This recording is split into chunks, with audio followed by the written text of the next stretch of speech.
Going on YouTube? Today, we are talking about the first three episodes of Andor Season 2, which I just finished watching literally 5 minutes ago. Tried to sit down and watch it. The first episode, what was it? I think the night it came out, so today's Thursday, so on Tuesday, I tried to watch it. I was kind of bored, so I turned it off. But I turned it back on today. Yeah, today. And I finished it. And you know what?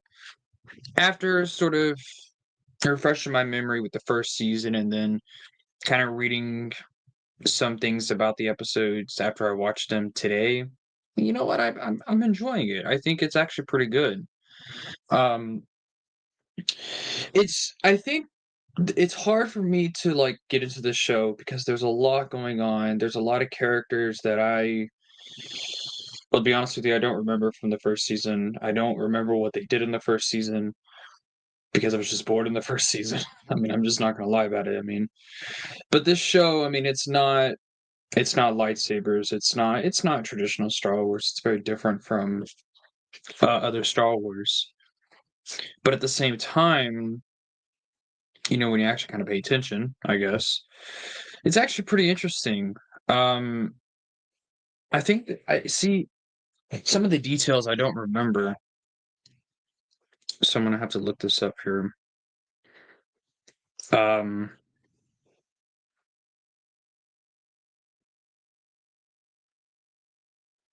like there was like Mon Mothma's daughter had like an arranged marriage, and I don't remember why. By the way, this is gonna have a bunch of spoilers for the episode, so if you have not watched them, go give them a watch. But um,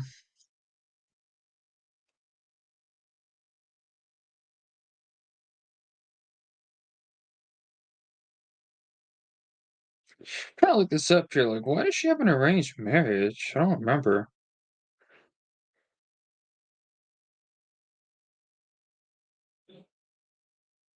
I don't know. I'll look that up later. But basically, there was like four things going on. There was the story with Cassian.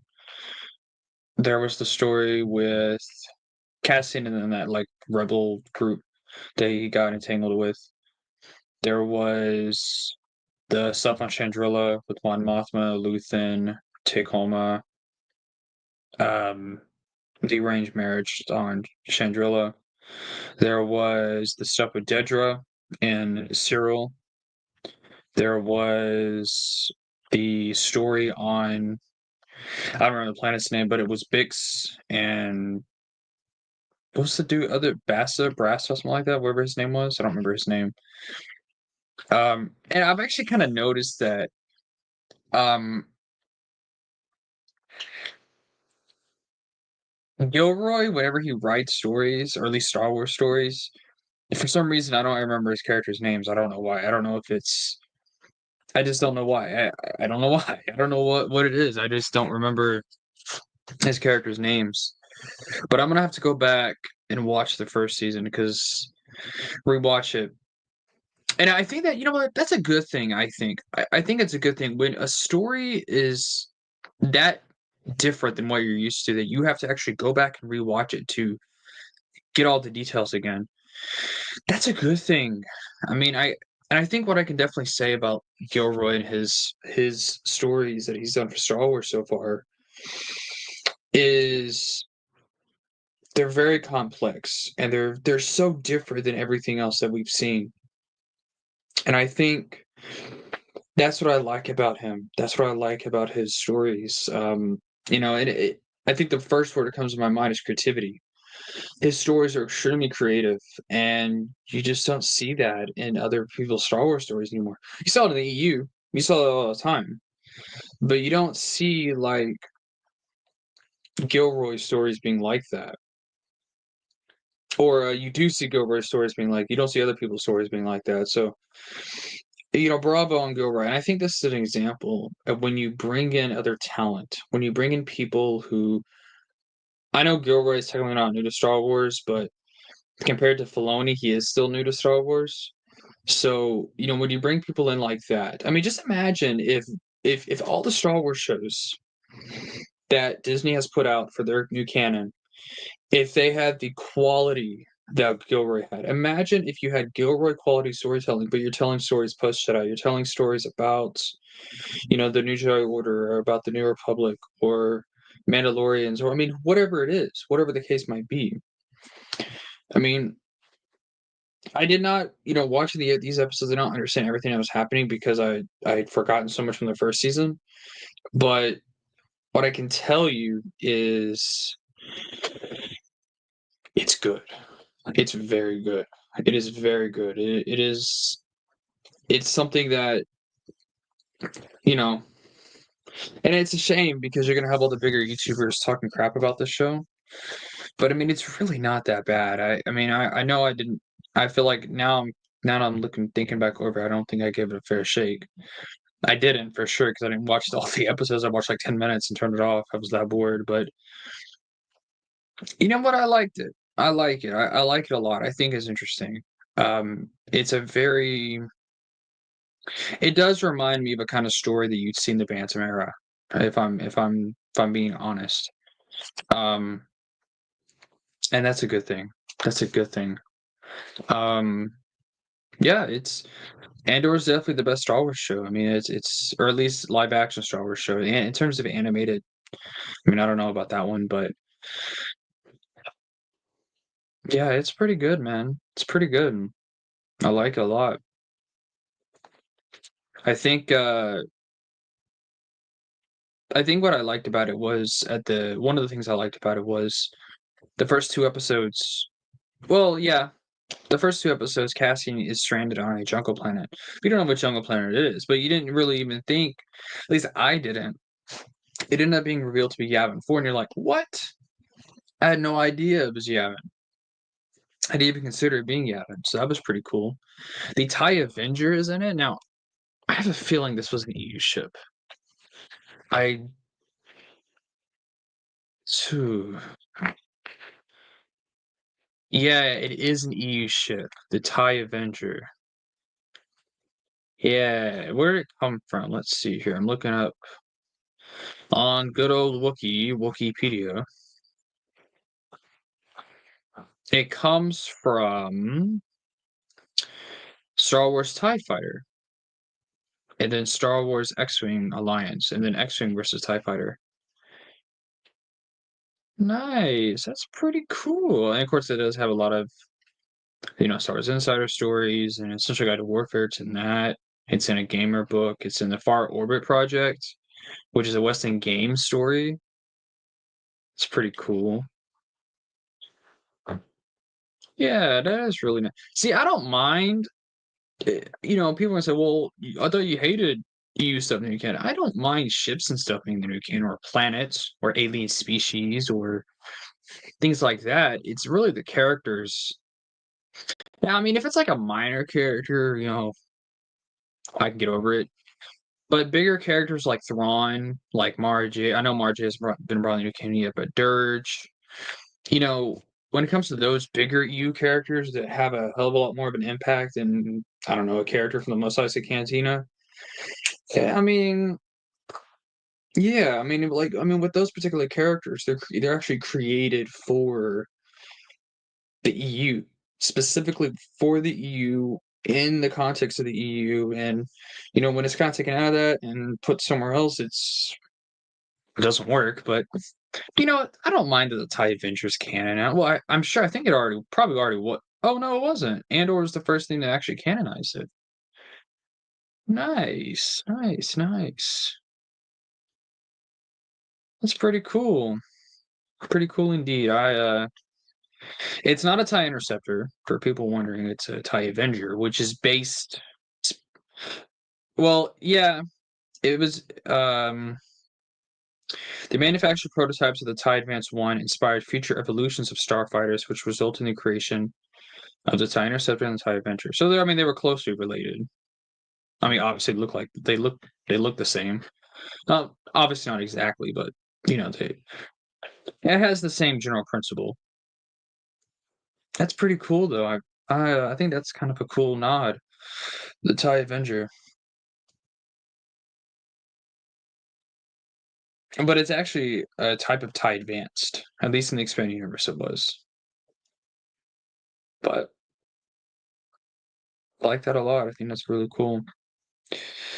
Um, what else do I want to talk about? There was a now. Okay, let me talk about this. I know this has people buzzing, but the rape scenes, obviously, they're not. Nothing was shown, but it was implied. Well, one of them was implied. The other one was attempted. Bix was able to fight it off though, but I don't know what other people are saying about it because I just don't care that much what other people say. But in my opinion, I don't mind. The reason why I don't mind is because in this particular show, this is a very adult show. This is a very mature show. It's a show meant for adults and older fans of Star Wars. Star Wars fans that have been around forever, and have read everything. It's meant for that audience. Even if it's not for fans that have read anything, I guess I was just throwing stuff out there. But it's for an older Star Wars fan. It's not for kids. It's not like The Mandalorian where it's for everyone of all ages, right? Mando appears to not only kids but also appeals to adults as well. Or obviously it's not like your clone, TCW where it's made for kids, and or is very much made for adults. And I have no problem with that concept being in Star Wars. I have no problem with it at all because it was done in an appropriate context. If this was in like the Clone Wars, I would have a huge problem with it. If it was in whatever else, I would have an issue with it. But in this particular case, I don't. Um, and I think it fits the story. It propels Bix. I know it helps her character a lot. I don't have an issue, and I think the most important part, maybe not the most important, but one of the most important parts, it makes the Empire look a hell of a lot worse. And I think that's a good thing because I think there is a problem now with the Empire, at least in some, not every story is like this. I think Bad Batch, from what I saw of it, they actually did make the Empire look like bad guys, like actually feel like bad guys. Because a lot of people, a lot of stories, like in Mandalorian season 3, I think that's a great example. They feel like a stereotypical bad guy instead of an actual threat, as opposed to this, where in this show in Andor, they feel like a threat. They feel menacing. You're actually scared when the Empire shows up, which I think that's kind of a good thing. I wish we would see more of that um, in the new canon, at least in that context. I guess in the EU we had plenty of that, but in this context, it's good to see, and it's good to see that the new canon is making these mature Star Wars stories. And to be honest with you, I don't know. I have a feeling Gilroy, he just wants to kind of tell his story and then move on. But I hope they ask him to do other Star Wars stories set in different eras, focusing on different characters and scenarios, because I think he would do a really good job. I mean, he's kind of already carved out his this sort of world here. And what I also want to see is, we've already had like a Rebels origin story in the new canon. So in Rebels, by the way, that's what I'm referring to. So I do hope Andor connects to Rebels in some way, makes a connection there. I'm not saying they should show the Phoenix Squadron, but you know what? Mention them or something like that. Mention them. I know this will lead right into Rogue One. At least I think that's what they're going to do. I don't know if anything's changed with that, but from what I remember, this season was going to have like I think 3 or 4 story arcs, like with 3 episodes each, and they're like there's a time jump between each, and it was eventually going to lead into um Rogue One, which I think would be interesting. So I hope they do mention that or talk about you know Phoenix Squadron. I think that would be cool. Connected to Rebels a little bit because these are both sort of Rebel origin stories, obviously from different perspectives. So, which I think makes sense because I mean the Rebel Alliance. An alliance is what is an alliance of? It's an alliance of former Imperials, but it's also an alliance of rebel cells. So I want to see more of that. Um, what else? What else can I mention here about the episodes? They look gorgeous. Of course, the sets are done wonderfully. The costume design's wonderful. It's really cool to see like Chandrilla being, sort of expanded upon, and you get to see their culture and what they do. I think is really cool. Um, anyway, I think that's all I've got. Very good. I can't wait to see more, but I can't wait to see more of the Empire. I know Krennic was in it. And by the way, I mean I forget the guy who plays Krennic. What's his name? Krennic actor Mendelsohn. He's a wonderful actor, so it's really good to see him back as a Krennic. Director Olsen Krennic. Every time I think of Krennic, I think of his character from Battlefront. Um, but he was very cool. He was a very cool character, and I'm glad he's back. And I'm glad he's being featured in this. So yeah, this part of the Disney canon is the better parts. Rogue One, Andor, Rebels, parts of Rebels at least, not all of it, but at least most of the first two seasons. I mean, there's some of the better parts of Star Wars. I feel like, ironically, Filoni's not super involved with, obviously involved with Rebels, but not with Rogue One and Andor and things like that. So, but anyway, that's all I've got. Most people, no one's watching this anyway. This is mainly for replay. People who want to go back and replay, but I liked it. I think it's now. Is it? Can you combine it with the EU? No, you can't. And the reason why you can't, at least the first thing that comes to my mind is Mon Mothma. She has a son in the EU. There's no reference at all yet of her having a son. In fact, there was no reference for having a daughter in the EU. So I mean, that's the first thing that can't work. And I mean, we have so much information on how the rebels were founded in the expanding universe.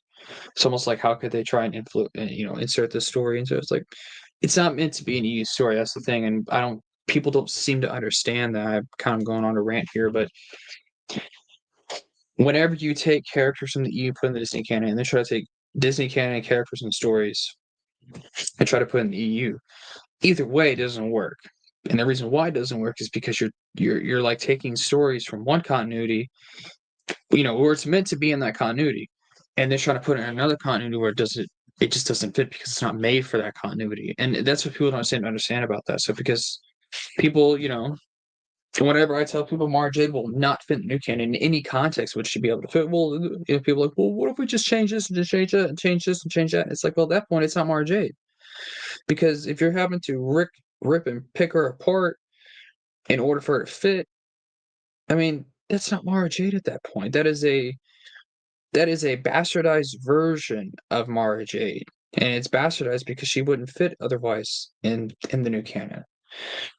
And I feel the same way with trying to take Andor and putting it in the EU, because then at that point you have to rip the show apart and then start retcon. I mean, it doesn't fit.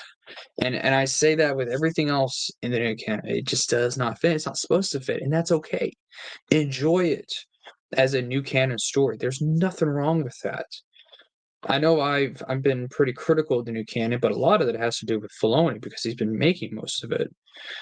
But there's a lot of stories outside of the new canon that have nothing to do with Filoni that are actually or outside of Filoni in the new canon that are pretty good, and this is one of them. Rogue One's another one. Solo, I thought was fine.